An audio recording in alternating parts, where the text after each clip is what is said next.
Chapter 6, Raymie Nightingale.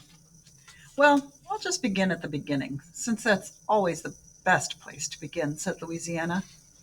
Beverly snorted.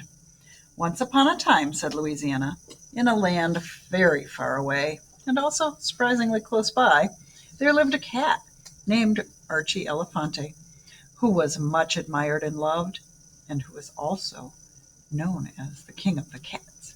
But then darkness fell. Why don't you just say what happened, said Beverly.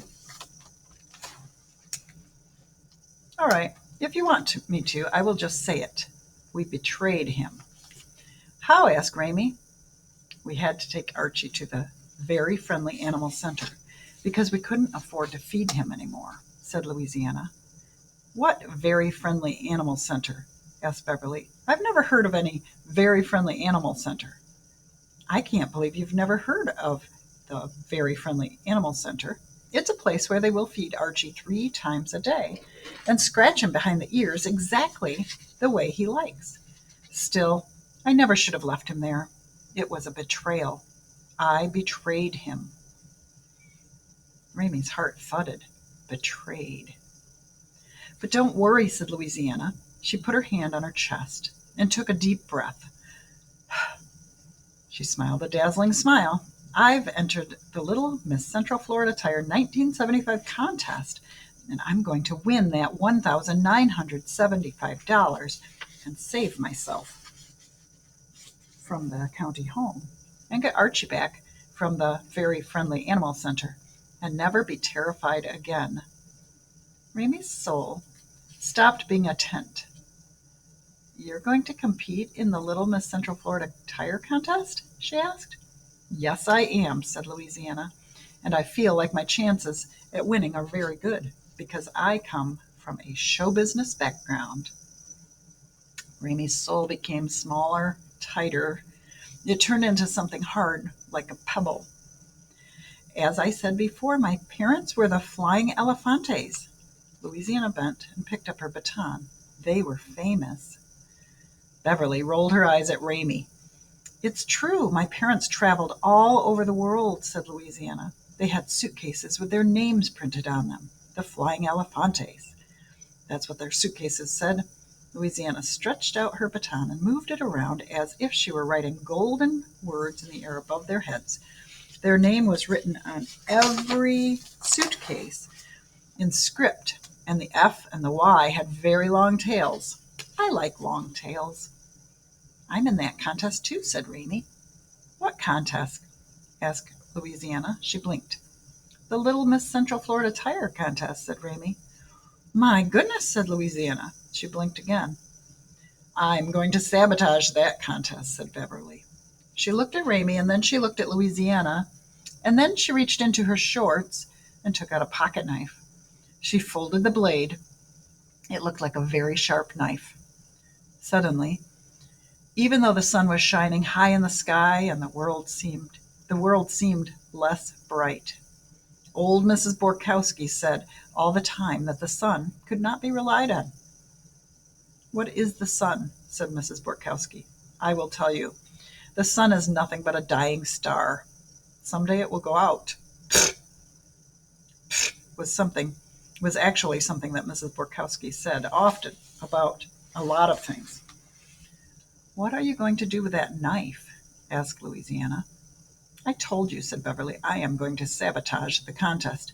I am going to sabotage everything. She slashed the knife through the air. Oh, my goodness, said Louisiana. That's right, said Beverly. She smiled a very small smile, and then she folded up the knife and put it back in the pocket of her shorts. Chapter 7.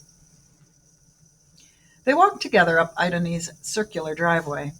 Idane was still down on the dock, marching back and forth and twirling her baton and talking to herself. Raymie could hear her voice, a low, angry murmur, but she could not understand what she was saying. I hate Little Miss contests, said Beverly. I hate bows and ribbons and batons and all of it. I hate spangly things. My mother has entered me into every Little Miss contest there ever was, and I'm tired of it. And that's why I'm going to sabotage this one. But there's $1,975 to win, said Louisiana. That is a king's ransom. That's an untold fortune. Do you know how much tuna fish you can buy for $1,975? No, said Beverly, and I don't care. Tuna fish is very high in protein, said Louisiana. In the county home, they only serve you bologna sandwiches. Bologna is not good for people with swampy lungs. This conversation was interrupted by a loud noise. A station wagon with wood paneling on its side was coming toward Ida Nee's circular driveway very fast. The driver's side back door of the station wagon was partially unhinged. It was swinging open and then slamming shut again. Here's Granny, said Louisiana. What? Said Raymie, because it truly did not appear that anybody was driving the car. It was like the Headless Horseman, only with a station wagon instead of a horse. And then Raymie saw two hands on the steering wheel. And just as the station wagon pulled into the driveway, spraying gravel and dust, a voice called out, Louisiana Elefante, get into the car. I have to go now, said Louisiana.